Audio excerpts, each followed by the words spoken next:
Welcome to livingpianos.com. I'm Robert Estrin today with secrets to executing trills. You know, when I was in music conservatory, I remember the really advanced students would spend an inordinate amount of time working on trills. And in fact, it's one aspect of my playing that I have developed further in this past year or so, and always discovering new things. Now, I have videos about trills, and the most intrinsically important thing about trills is trills must be measured.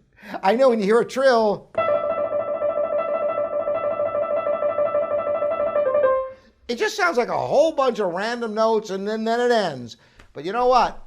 If you don't know exactly how many notes you're playing in a trill, good luck ending it because you may end up on the right note to end the trill. You have a 50-50 chance of being on the right note or the wrong note. So you have to figure out exactly how many notes you're playing. So even though it sounds like a flurry of notes,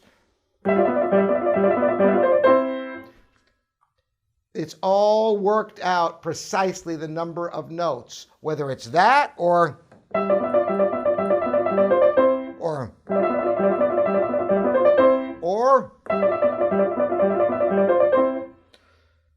so those are all different executions of the trill with different number of notes, but each one being measured.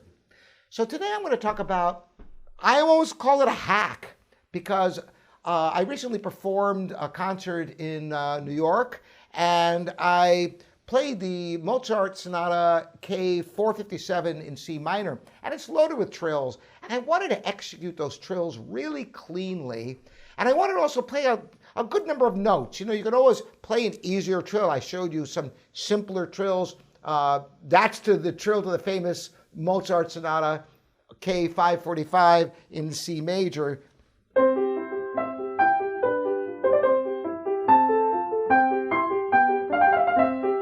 Or all different trills, and the end of the piece, the end of the exposition, has that longer trill. But the Mozart Sonata that I'm talking about in C minor has trills all over the place. And I'm going to show you the beginning of that so you can get an idea of the opening trills, which are tough. And I started my program with this sonata, so I wanted to be rock solid on it. And I figured out a way, and I'm going to share it with you in a minute. First, I want you to hear the trills and listen to how clean they come out.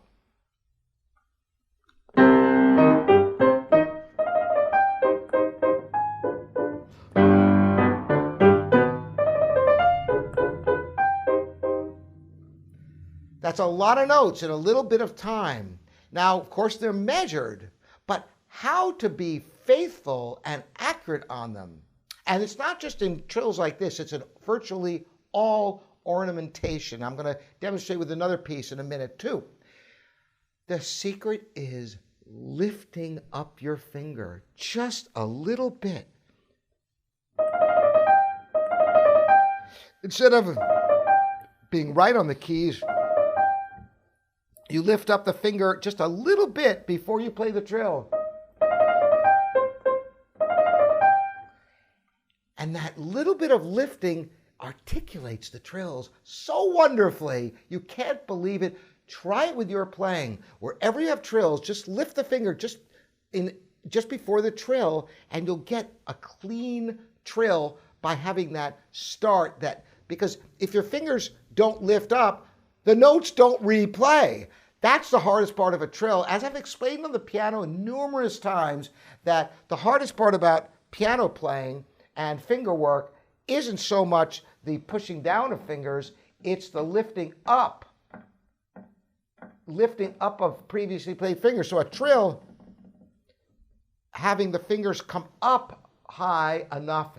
Otherwise, if you try to play a trill and the fingers don't come up, obviously you can't trill, can you? So that's the secret. I'm going to demonstrate with a different piece that has just a very simple ornamentation. It's not even a complete trill, but it works in the Cacciatorian, the folk song, I believe it's called, or I can't even remember what it's called. It's called different things in different books. It's all translated, but you'll recognize it. I'm going to play the end of it where it has some ornamentation, and notice the lifting that I do in order to make it clean.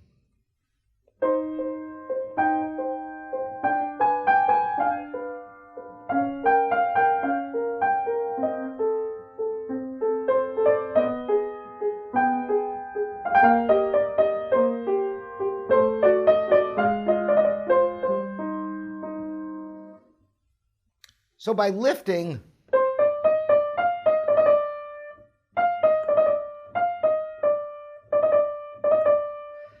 you are certain that the fingers are up and out of the way so the key can replay. That's the secret.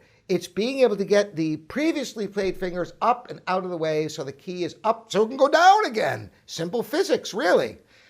So try lifting with your trills just before you play them and see how you get cleaner execution of your ornamentation in your playing. I hope it works for you. Let us know in the comments here at livingpianos.com and YouTube. Thanks again for joining me. If you haven't subscribed to livingpianos.com, we have newsletters that come out twice a week with fresh videos as well as articles you'll really enjoy. Thanks again for joining me. We'll see you next time.